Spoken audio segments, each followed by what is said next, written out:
you guys, welcome to my channel, or welcome back to my channel. For those of you that don't already know me, my name is Brittany. If you're new here, feel free to leave a like, drop a comment, or consider subscribing because it'd be really cool and it'd help me out quite a lot. Don't be afraid to hit that little notification bell to get notified every single time that I post, because it is very rarely, if ever. I'm not the most motivated person as of lately. I can blame that on my regular depression or the postpartum depression, or probably the combination of the two. I just had a baby about 9 weeks ago, so trying to, get the motivation and the energy and the sleep required to make YouTube videos has been a bit challenging, to say the very least. But here I am. It's been a long time coming. I think the last time I made a video was probably when I was first pregnant, so a good 8 months ago. So for the first video today, I'm going to be talking about my pregnancy, and pretty much how my pregnancy was. So I personally really did not have the best experience when it came to pregnancy, for a multitude of reasons, and that's what I'm going to cover today.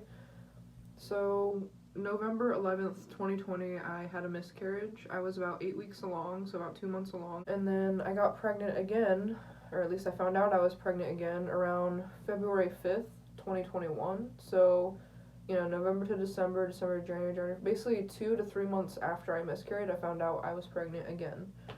And that is with Daxton, our current first full-term child. I found out I was pregnant February 5th, 2021. We were hanging out with her friend, and before we drank anything, I noticed that, I would get really nauseous in the car. That was my first symptom with pregnancy, was I would try to use my cell phone in the car, and I would get, so sick, more sick than I would normally, because I'm one of those people that can't even, read or do anything in the car without getting, motion sickness. But it was amplified to the point where I was actually throwing up because of it. And then the second symptom was, my boobs hurt. That's, I feel like, the main common symptom for most people that get pregnant. After those symptoms, I wanted to make sure because I was hanging out with friends. I was hanging out with our friend Colin, and my husband, and before I drank anything, I wanted to make sure I wasn't pregnant because of these, weird symptoms that I was having. And it turned out I was. So, needless to say, I didn't drink that night. I'm glad that I checked. Fast forward a little bit, probably about a month into the pregnancy, before I had even gotten to see my doctor for the first time, I went to these free ultrasound clinics. They're kind of like these pro-life clinics that are supposed to, change your mind from getting an abortion. I pretty much use them to get free ultrasounds. I don't really care if you don't agree with that, because people really need more access to ultrasounds, especially early on in pregnancy. Because for all you know, you could have a 2-well pregnancy. I can go on about the reasons why early ultrasound should be a norm, but they aren't. So at least here in America, they're not. So yeah, that's a lot of women's only option, is to use resources like that. So I'm not pro-life. I don't agree with their views and stuff. I'm not Christian personally, but I do use those resources during early pregnancy because it's my only option, pretty much. It's the only access to a free ultrasound that I can find here. Anyway, moving on. The first day of my last period was December 20th, 2020, so that means that my due date should have been around September 29th, 2021, but I was measuring farther behind, so they changed my due date to December 8th, or sorry, not December, so they changed my due date to October 8th, 2021, because I was measuring farther behind than, the September 29th.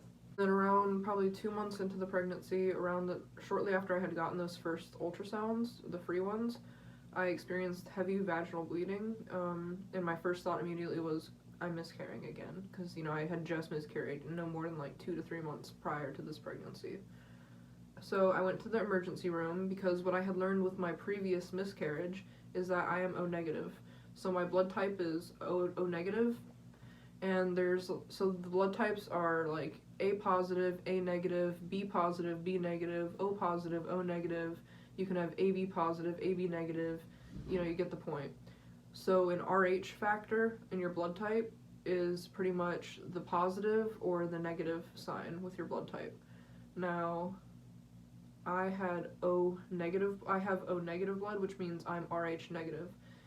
Now, my husband, Josh, he is A positive, so he's RH positive. So our baby could be born, or our children could be born with either RH negative or RH positive blood. Now, because I have O negative blood, or I'm RH negative, I can't have babies pretty much with someone who is Rh positive. But I did, and so I have to get what's called RhoGAM. The RhoGAM shot is something that basically kind of tricks your body into thinking that you're Rh positive rather than Rh negative, so that you're able to host a child or a fetus that is Rh positive. And being Rh negative, it's pretty common to experience vaginal bleeding during pregnancy. A lot of the time is that's your body pretty much rejecting the baby and trying to expel it. It's pretty much trying to abort the fetus, or the embryo in this case. It was pretty early. It usually starts pretty early on. So I had to get the RhoGAM injection to intervene. You also have to get it anytime you bleed during pregnancy, and anytime you miscarry, and after you give birth, and right before you give birth. That's how many times they give you the RhoGAM shot. So I experienced about 4 to 5 episodes of vaginal bleeding throughout my pregnancy with Daxton. So I got RhoGAM about 4 to 5 times, plus the usual 28-week RhoGAM that they give you for every Rh negative pregnancy, plus the RhoGAM after pregnancy.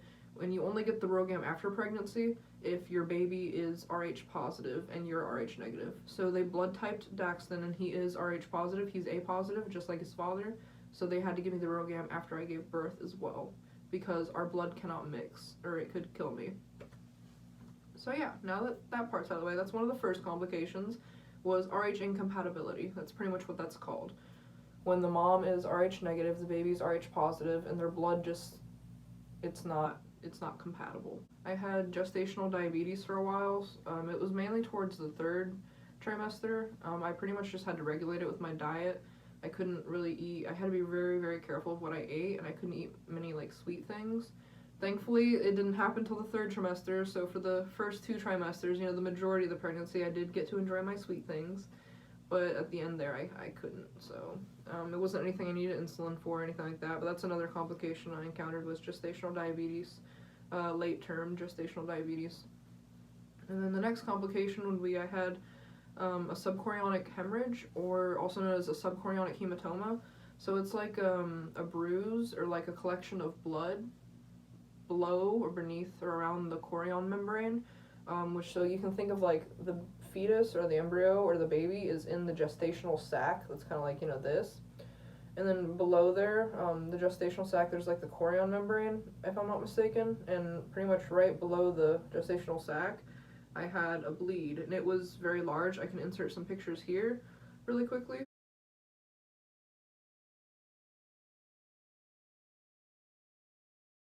But they said mine was abnormally large. They're pretty common to see, but not quite at the size of mine. Mine was literally the same length of the entire gestational sac. So from this side of the gestational sac, it's a circle, but from this side of the gestational sac to the other, I can outline it in red so I can show you just how big it was. So this is just a massive collection of blood, a massive bleed. They're not really concerning unless they're large like this, because then it poses a risk of placenta previa, I believe, or placental abruption, that is,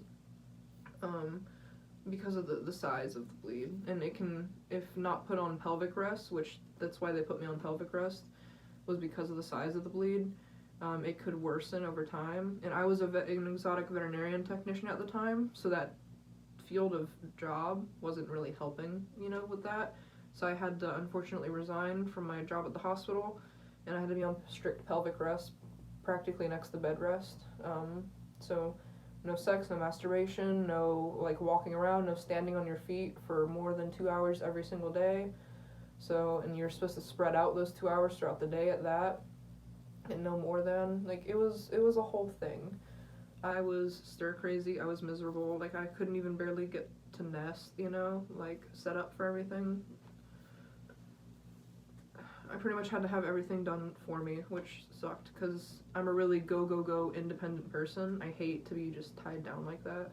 So that was definitely really rough on me, mentally and emotionally and physically, because now I'm super out of shape as a result because of being on such strict pelvic or bed rest for such a long period of time. But it was for a good cause, of course. And then the next complication was placental venous lakes. So that's a another collection of blood or bruise that's actually on the placenta. So I basically had a very large placental venous lake. Again, most placental venous lakes don't really cause many issues unless they were as large as mine. I don't know if I have any pictures of this. I just remember them showing it to me multiple times, several different doctors that I had on the ultrasound, and they pointed out that, usually there aren't much of a concern, similar to the subchorionic hemorrhage or hematomas. It's just the size of mine is what was concerning. And it's a placental venous lake, is like a bleed that's on the placenta. And then the next complication that we had was called intrauterine growth restriction, also known as fetal growth restriction. That's what Daxton had. He was diagnosed around week 20 to 23 of gestation. It's where the baby, for a variety of different reasons, is not growing within the regular percentile or the average median percentile of their peers or, of other babies. So Daxton dropped down as low as the 3rd percentile. So whenever they say 3rd percentile, 10th percentile, that's compared to the percentile of other babies out there. So if someone says that your baby is measuring in the 20th percentile of other babies, that means they are larger than only 20% of other babies. Now, if they're in the 50th percentile, that means that they are measuring larger than 50% of other babies. And thus, it goes on like that. So Daxton got down to the danger zone, which is considered the 3rd percentile and under, which means he was only larger than 3% of other babies, meaning he was extremely tiny. And that was around week, I want to say 30 that he was down, probably like 29, week 29 that he was in the 3rd percentile. And if he had dropped any lower than that, then they would have induced me and taken him, because, again, 3rd percentile and under is considered the danger zone with IUGR, FGR, intrauterine growth restriction, fetal growth restriction. But luckily around week 34, I think it was, he picked up into like the 12th percentile. So he, was then out of the danger zone. He still had asymmetrical intrauterine growth restriction, so he had like a normal sized head. He was just measuring very short head to toe, and his torso, his body, his belly was measuring very small. But everything else was measuring pretty regular. So that's what they mean by asymmetrical fetal growth restriction or intrauterine growth restriction, is where certain parts of the baby are measuring normal, certain parts are measuring ahead, certain parts are measuring behind, and, just like that. And then I believe the final complication that we experienced during pregnancy, I feel like I'm missing something, but there were so many, but I think the last one is gestational hypertension, which is why he came into the world so early. He ended up being born September 9th, 2021 at 10:44 a.m. He was definitely pretty small. He was born at 35 weeks gestation. He was exactly 35 weeks and 6 days gestation, 5 pounds, 1.1 ounces. So he was a small little thing. He did have 1 week, he did have a 1 week long NICU stay, and they're attributing his preterm birth to the gestational hypertension as well as the intrauterine growth restriction, because those are both 2 big risk factors for preterm labor. So the way I found out I was in labor with him pretty much was I started to sort of have these really light, small gushes of fluid. It was clear fluid, and it smelled a little bit sweet. And at first I kind of thought that I was just losing control of my bladder a little bit. Like, whenever you, some of you may, those of you especially that have had children, you may know, like, you sneeze, or if you're pregnant especially, you sneeze, and then, like, some fluid will come up, like some pee will kind of gush out. That's pretty much what was happening, only I wasn't even having to sneeze and it would happen. But I still thought maybe I was just peeing a little bit, because I always thought, like, if my water broke, it would be just like in the movies and, like, other times that I've seen it where it just sort of gushes out everywhere and it's all dramatic and there's a whole bunch of it at once. But instead it just was coming out in these little light trickles. So it took 2 days, pretty much, 48 hours, before I went into labor and delivery triage to be checked out, because I really was convinced that I was just losing control of my bladder and, like, kind of peeing myself a little bit. But nope, they did a swab and they looked at it under the microscope and they confirmed it was amniotic fluid that I was leaking. So they call that premature rupture of membranes, or PROM for short, where your membrane breaks. Your membrane is the water, so whenever your water breaks prematurely, premature rupture of membrane. So my water had broken prematurely, 35 weeks and 6 days. only it hadn't broken in the sense that most people think about. He had basically poked a little hole in my water bag, and I was just gushing a little bits at a time through that little hole. So they had to start me on intravenous antibiotics, and they had to induce me right away. So for the induction process, they started me with a Foley bulb because I had already been 1 centimeter dilated starting from 34 weeks. So they were able to insert the Foley bulb, and with no pain medication, it was quite easy. And then they did the antibiotics because my water had been broken for over 24 hours, and because I was group B strep positive. And so they started with the Foley bulb. It didn't really hurt. I started to have like period pains, and then I dilated. The Foley bulb pretty much gets blown up. It's like a little catheter, like a rubber tube about this, probably like that thick, about 1 centimeter. And then they blow it up gradually until I think it blows up to like 3 centimeters, 4 centimeters tops, and then it falls out on its own pretty much. And I ended up I thought I had to poop or pee, so since I had premature rupture of membranes, I was not allowed to get out of bed because it carries the risk of your umbilical cord slipping out before the baby, which is then a medical emergency for both you and baby, and it's life-threatening for both of you. So I was on strict bed rest. I could not move or get out of bed, even to pee or poop. So they would have to lift me up, and they'd put a pan underneath me to pee and poop into. And when I went to do that, the Foley bulb just popped right out. So that's when they started me on Cervidil. Cervidil is a pill they put in my gums, and I had to let it dissolve in my gums. Sometimes they'll put it in your vagina as well, but it's to soften the cervix to allow dilating to be easier. And after they did the Cervidil, they then started me on Pitocin. And it wasn't until about probably 2, 3, maybe 4 hours into Pitocin that I asked for the epidural, and the epidural only worked in the left side of my body, and at that, all it did was make my left leg completely, like, dead, basically. Like, I couldn't even move my left leg or feel it. The anesthesiologist would take a sharp needle, a sterile one, of course, and he would that sounds bad, he would prick me on my left leg, and I couldn't feel it at all. And then he'd prick me on my lower abdomen, because typically properly placed epidurals will numb you basically from your belly button down, sometimes even from your ribs down, to where they can prick your belly, they can prick your pelvis, they can prick your like thighs and stuff, they can even prick like the outside of where your vagina is, like your labia and everywhere, and that should be completely numb. That was not the case for me. The only place where I was completely numb was my left leg. He could prick me anywhere on my left leg, and I couldn't feel it, I couldn't move it at all. Whereas my right leg, I could pick it up, I could basically, if I were able to get up and run on one leg, then I could on that right leg, is how it pretty much was. And I could feel the pricks all over my pelvis and my lower abdomen and like near the labia area. None of that was numb, except for the very, very bottom of the labia area. Like my actual vagina itself was completely numb. So just my left leg and my vagina were the only things that got numbed. Don't know why, but apparently sometimes that happens to some people, and I happen to be one of them. So I felt my contractions completely. It didn't stop the contractions at all. It didn't, epidurals aren't supposed to stop contractions. They're supposed to make it more like a pressure. It wasn't even, like, they pretty much turned off the monitor when it was time to push. Normally, whenever you have an epidural, they'll keep the contraction monitor on so that they can see whenever you're having a contraction, and they'll tell you to push with a contraction. They turned off the monitor because I was feeling my contractions so intensely with the Pitocin. It was like I didn't have an epidural at all, except for when it came to pushing. That was the one reason I am glad that I still got the epidural, even though it failed for the contractions completely. I didn't feel the pushing, I didn't feel the ring of fire, and I didn't feel the stitching. So again, it numbed my vagina completely, and then my left leg, but didn't work for anything else.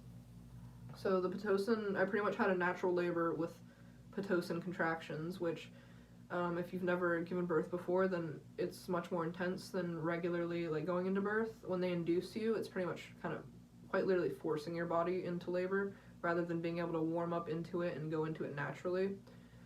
So Pitocin contractions tend to hit way faster, way harder. I mean, I didn't even get a chance to recover in between contractions. It was like 30 seconds after the next one, and I'm right into the other. Like, it was just back to back to back. I couldn't even, gather my wits about myself.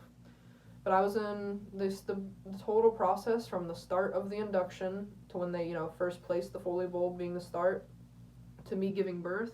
It was about 11 hours.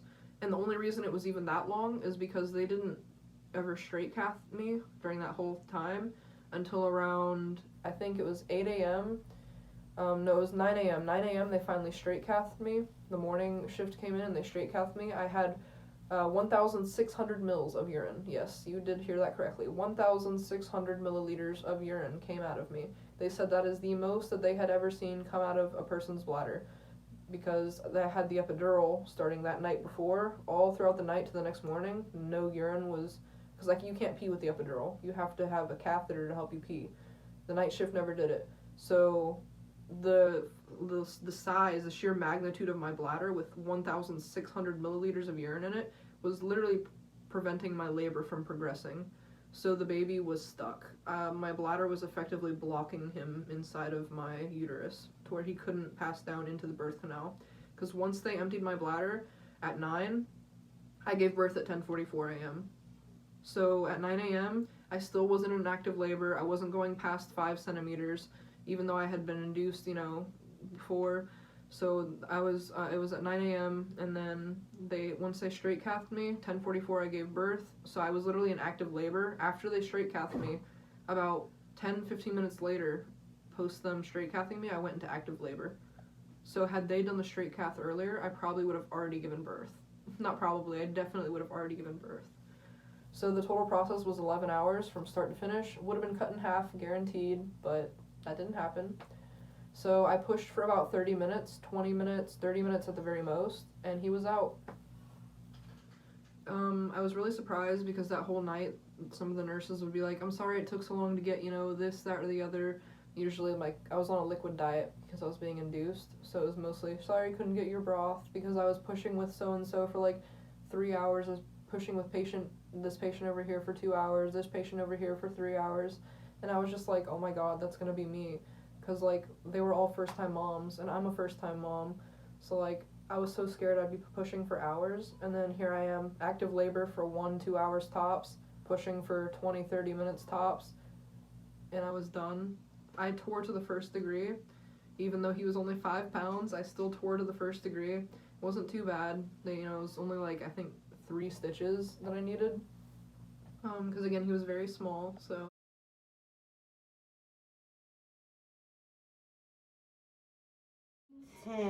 All right, so whenever you push, I want you to hold your breath. Yep, baby's right there. I want you to hold your breath, mama, and push. 1, 2, 3, 4, 5, 6, 7, 8, 9, 10. Good job. Take a deep breath and hold and push, mama, push. 1, 2, 3, 4, 5, 6, 7, 8, 9, 10.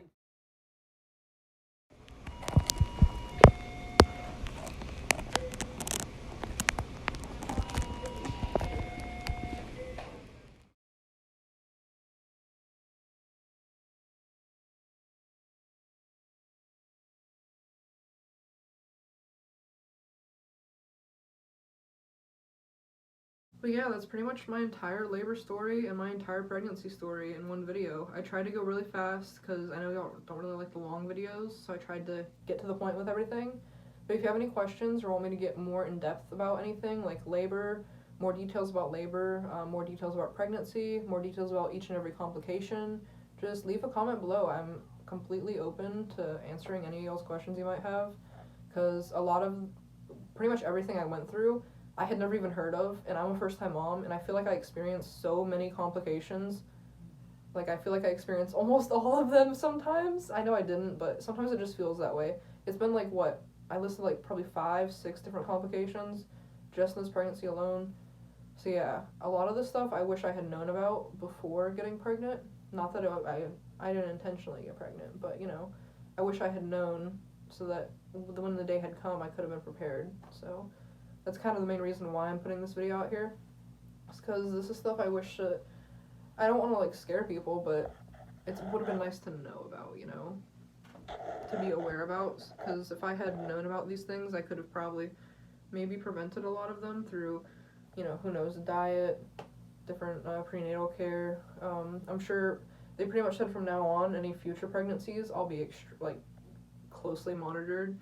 I can insert a clip here of how many ultrasounds I've gotten, The clip that I'm going to insert here doesn't even do it justice because I got way more ultrasounds than this. This is just the video of the ultrasounds that I got photos from.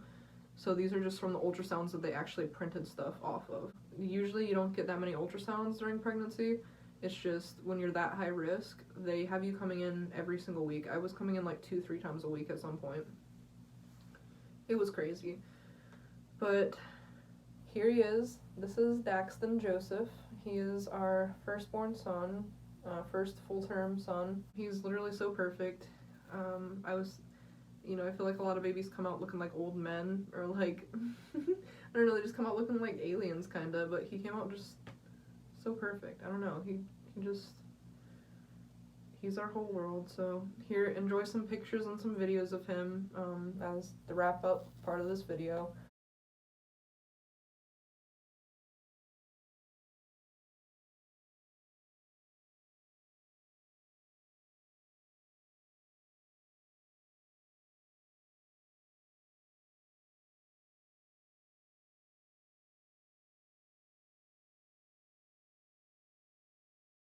I hope you guys enjoyed.